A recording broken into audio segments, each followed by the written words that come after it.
সমাজ উন্নয়ন তৰফৰ পৰা এখন সাধাৰণ সভা দিছিলো, যিটো আপোনাৰ সেই সজাগতা সভা বুলি কয়। আৰু ড্ৰাগছৰ সম্পৰ্কে, বাল্য বিবাহ, জুৱা আৰু এই টিকেট খেলা এইবিলাক। গতিকে আমি এটা সিদ্ধান্ত লৈছো যে এইবিলাক অনৈতিক কামত যদি কোনোবাই জড়িত হৈ থাকে, সেই পৰিয়ালৰ ওপৰত আমাৰ এটা সামাজিক বন্ধক বুলি ঘোষণা কৰা হৈছে। আৰু সেই পৰিয়ালৰ যদি কোনোবা মানুহ হয়তো ইন্তেকাল হয়, সেইসকল মানুহক আমাৰ যিটো মানে আঞ্চলিক কবৰস্থান আছে, সেই কবৰস্থানত কবৰস্থিত কৰাৰ পৰা তাহাঁতক বিৰত ৰাখিম বুলি আমি এটা সিদ্ধান্ত লৈছো।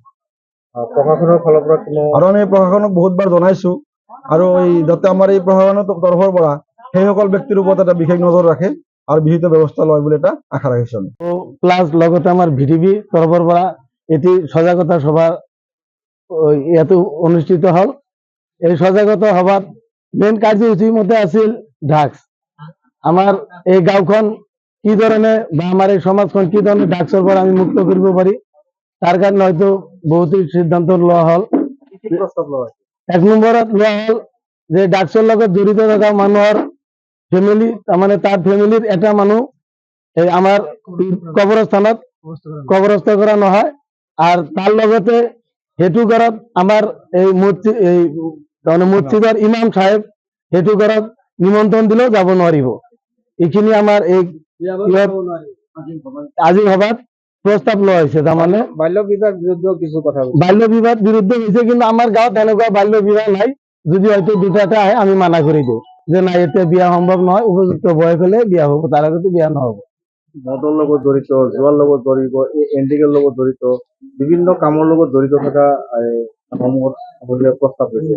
সেইবোৰ বন্ধ কৰাৰ কাৰণে আপোনালোকে প্ৰস্তাৱ লয়? হয়, এইবিলাক চব বন্ধ কৰাৰ কাৰণে আমি প্ৰস্তাৱ লৈছো। হয়তো মাজে সময়ে আমি শুনা পাওঁ যে চৰত খেলা হয়, তাতে হয়তো আমি দুটা পাৰ্টি 2 দিন গেছো, কিন্তু আমি খেলাটো পোৱা নাই, কিন্তু খেলা হয়। তাৰপিছত আমি পিছত ইয়াতে খেলা বুলি আমি শুনা পাইছো। তাৰপিছত সেইটোৰ বিৰুদ্ধে আমি ব্যৱস্থা লোৱাৰ কাৰণে আমি প্ৰস্তাৱ লৈছো। তাৰপিছত এই মদৰ বিৰুদ্ধে আমি প্ৰস্তাৱ লৈছো। সবকেইটা মিলি জুলি আমি ভাল এটা প্ৰস্তাৱ লৈছো। আৰু ইয়াতে আপোনালোকে সমাজখন কোনখন সমাজৰ পৰা বা কোনখন মছজিদৰ সমাজৰ পৰা আপোনালোকে প্ৰস্তাৱ লোৱা হৈছে? আমাৰ ভালুকি সমাজ উন্নয়ন সমিতিৰ পৰা। কি নাম আপনাৰ?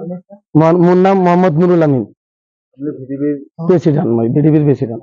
আমি আজি বহুদিন ধৰি দেখা পাইছো যে আমাৰ ভালুকীয়া সমাজখনত কিছুমান উঠি অহা যুৱকে এই ড্ৰাগছ সেৱন আৰু ড্ৰাগছ ব্যৱসায়ৰ লগত জড়িত আছে। তাৰোপৰিও আমাৰ এই সমাজত কিছুমানে নিচাযুক্ত বস্তু যেনেকে মদ, ভাং এইবিলাকো সেৱন কৰে। গতিকে এইবিলাক নিচাযুক্ত বস্তুবিলাক আমাৰ সমাজৰ তৰফৰ পৰা একেবাৰে যাতে নিৰ্মূল হৈ যায়, ভৱিষ্যত প্ৰজন্ম যাতে সুস্থ জীৱন যাপন কৰিব পাৰে, তাৰ কাৰণে আজি আমি আমাৰ ভালুকি সমাজৰ আটাইবোৰ ৰাইজে মিলিত হৈ এখন আমি সাধাৰণ সভা কৰিলো। আৰু এই সাধাৰণ সভাতে আমি যিসকলে এইবিলাক দুষ্কৃতিক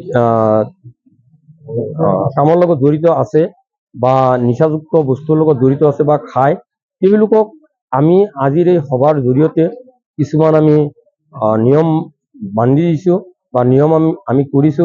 আৰু সেই নিয়ম দিয়া হৈছে আপোনালোকক? আমি আমাৰ সমাজৰ তৰফৰ পৰা যিসকলে এই নিচাযুক্ত বস্তুৰ লগত জড়িত, তেওঁলোকক আমি সমাজৰ তৰফৰ পৰা একঘৰীয়া কৰিছো। লগতে ভৱিষ্যতে যেতিয়া তেওঁলোকে মৃত্যুবৰণ কৰিব, তেওঁলোকে যদি সেই নিচাযুক্ত বস্তুৰ পৰা বিৰত নহয়, তেনেহলে আমি তেওঁলোকক আমাৰ যি ধৰ্মীয় কবৰস্থান আছে, সেই ধৰ্মীয় কবৰস্থানৰ পৰা আমি তেওঁলোকক বিৰত ৰাখিম বা তেওঁলোকক আমি কবৰত কবৰস্থিত কৰিবলৈ নিদিওঁ। দেখা গৈছে যে প্ৰশাসনে বিভিন্ন গাঁওসমূহত সজাগতামূলক সভা কৰা পৰিলক্ষিত হৈছে। তেনেকুৱা প্ৰশাসনৰ লগত কোনো যোগাযোগ আপোনালোকে কৰিছে?